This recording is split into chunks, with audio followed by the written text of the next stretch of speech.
all for being here, and super excited to get the 26 season going. Thank goodness CBA got sorted out, and we're ready to push forward with all the players throughout the league. Super exciting for all the teams, in particular here in DC. Couldn't be more excited, and every coach is going to say that.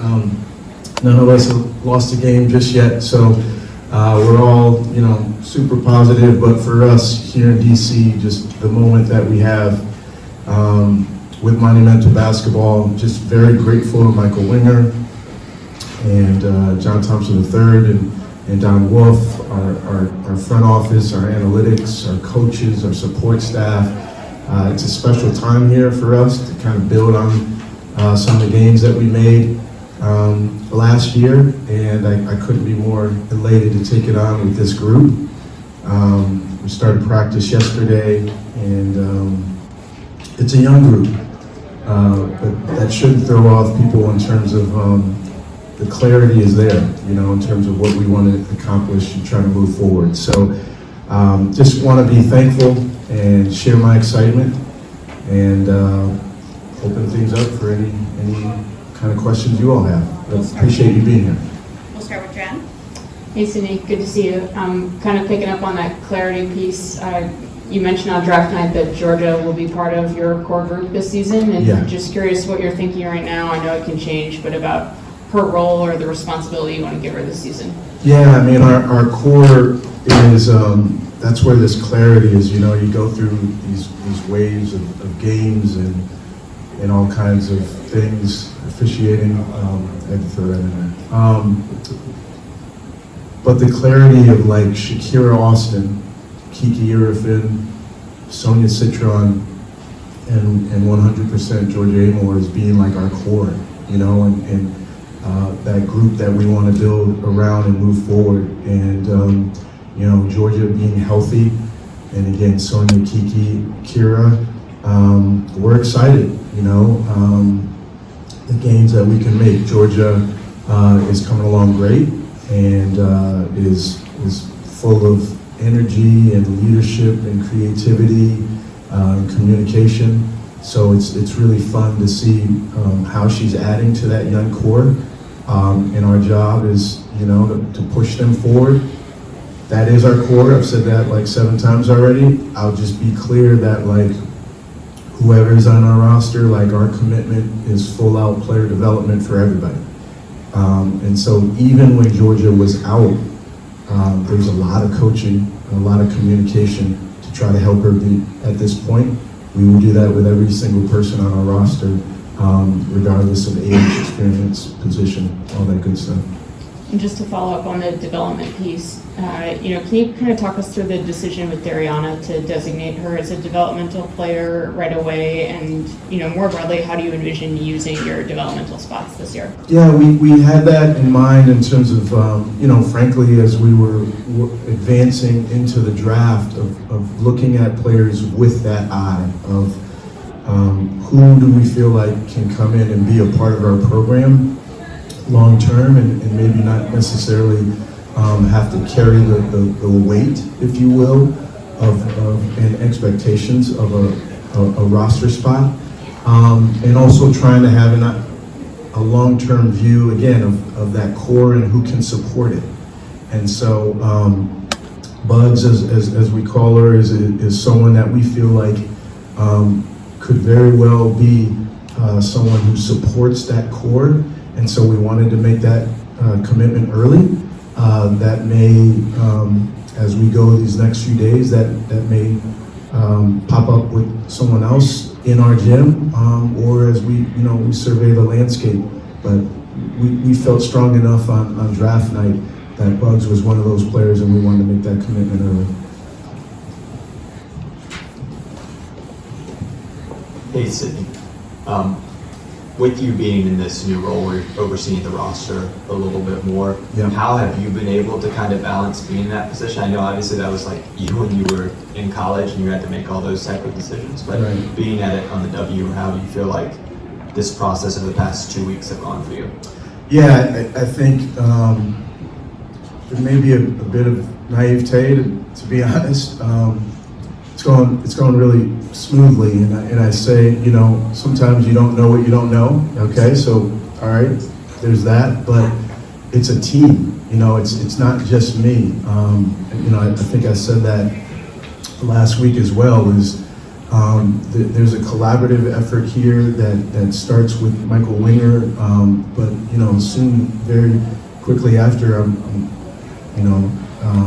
acknowledging Coach Thompson and Don Wolf and our analytics team and our coaches, and we're all kind of like leveling up, if you will, and really working well together. So it could be the weight of the world on me, and it just doesn't feel that way.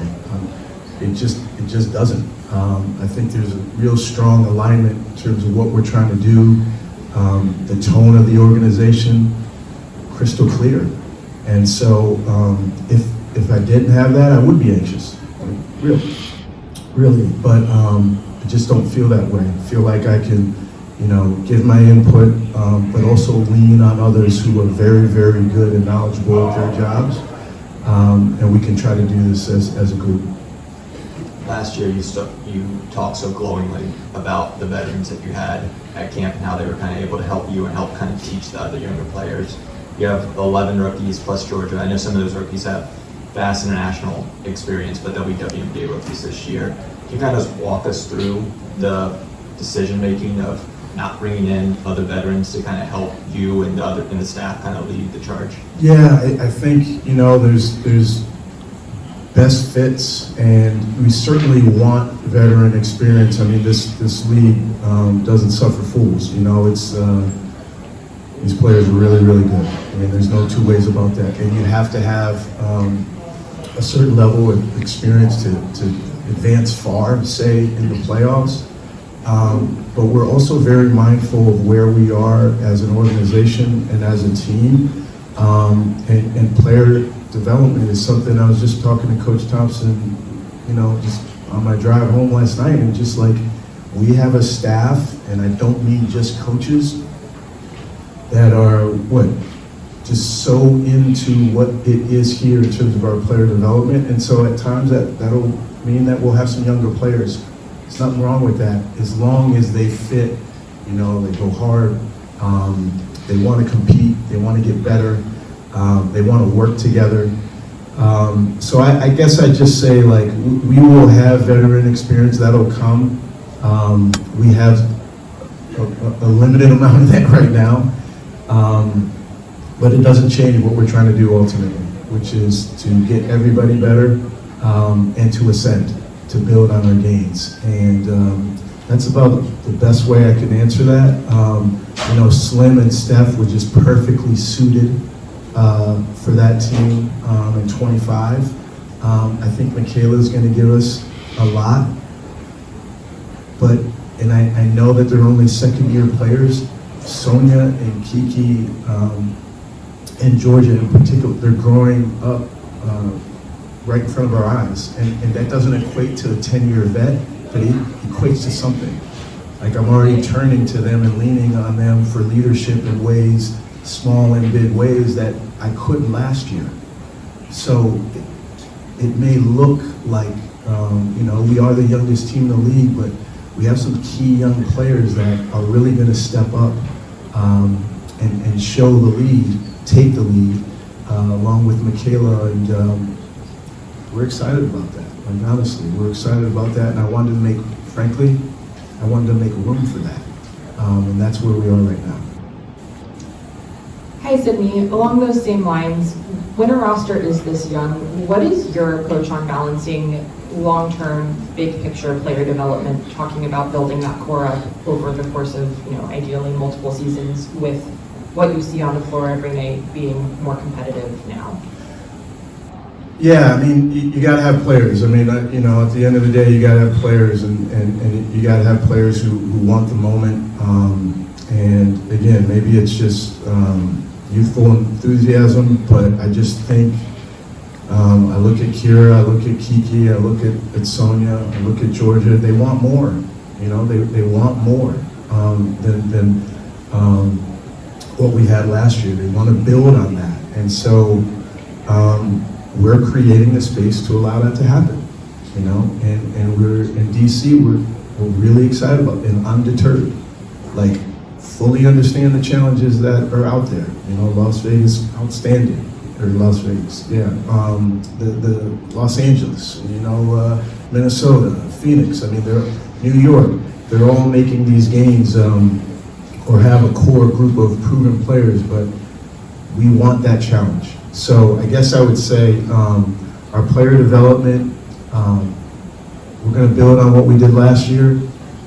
We're not starting from scratch. We've already made some great gains, and we want to just be in a much better position, much more advanced at the end of the season with these players. And we're going to do it every day. Every day we're going to commit to that. Last question.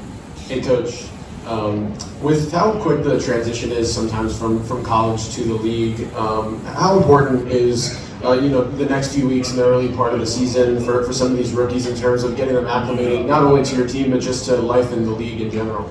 Yeah, it's really key. It's a great question. I'm not sure. I think people know, but they don't really know. I mean, Nyla Harris is in camp right now. She's still taking classes at Carolina. I mean, it's crazy. So, you know, there's a lot on their plate. I think for us, we're extremely mindful of the load that our rookies have and that transition. And some of that is physical, but a lot of it is mental and emotional. So we're kind of ramping up and always talking as a support staff of how we can best serve them to get 44 games and hopefully more out of them. And when you go from one intense season to another, you talk about our UCLA players, and they took the longest ride you can take in the season, and also the emotions of all that. We are very mindful that we're not just going to throw them into the fire and say, figure it out. That's not how we do things here. And that's part of our player development as well. You know, it's not just a basketball piece. So really good question. And yes, we are very organized and thoughtful in terms of how we're going to ease them into this full season.